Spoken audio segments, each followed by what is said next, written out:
जब सरकार ईमानदार हो और अफसर ही लूट खसोट पर आमादा हो जाए तो सोचिए क्या होगा। कुछ ऐसा ही हुआ है यूपी के जनपद कानपुर देहात में, जहां पर अफसर साहब ने 400 करोड़ रुपए का घोटाला कर डाला।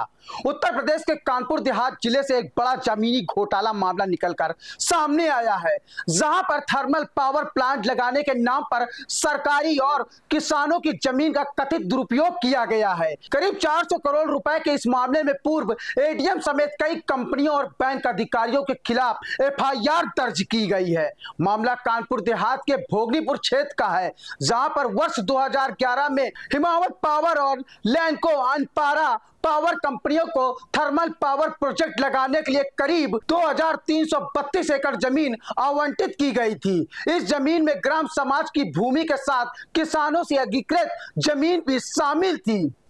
समझौते के मुताबिक कंपनियों को 3 साल के भीतर बिजली उत्पादन शुरू करना था, लेकिन 15 साल बीत जाने के बाद भी परियोजना जमीन पर नहीं उतर सकी।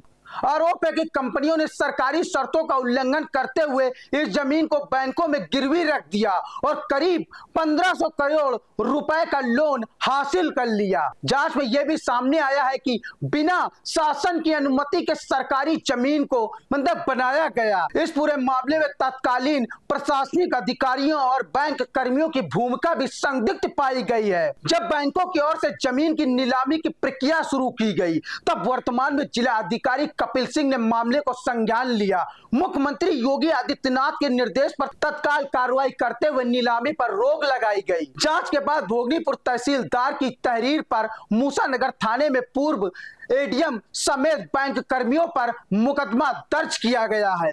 अधिकारियों के खिलाफ जालसाजी, धोखाधड़ी और साजिश की धाराओं में मुकदमा दर्ज किया गया है। प्रशासन के मुताबिक जमीन मौजूदा कीमत सर्किल रेट के आधार पर 300 करोड़ रुपए से ज्यादा है, जबकि बाजार मूल्य में इसकी कहीं अधिक बताया जा रहा है। अब सवाल यह है कि आखिरकार इतने बड़े स्तर पर सरकारी जमीन को गिरवी रखने का खेल कैसे चल रहा था और जिम्मेदार अधिकारियों ने समय रहते कार्रवाई क्यों नहीं की। फिलहाल पुलिस और प्रशासन इस पूरे मामले की जांच में जुट गया है। बने रहिए नेशन नाउ समाचार पर, देखते रहिए हर छोटी बड़ी खबर।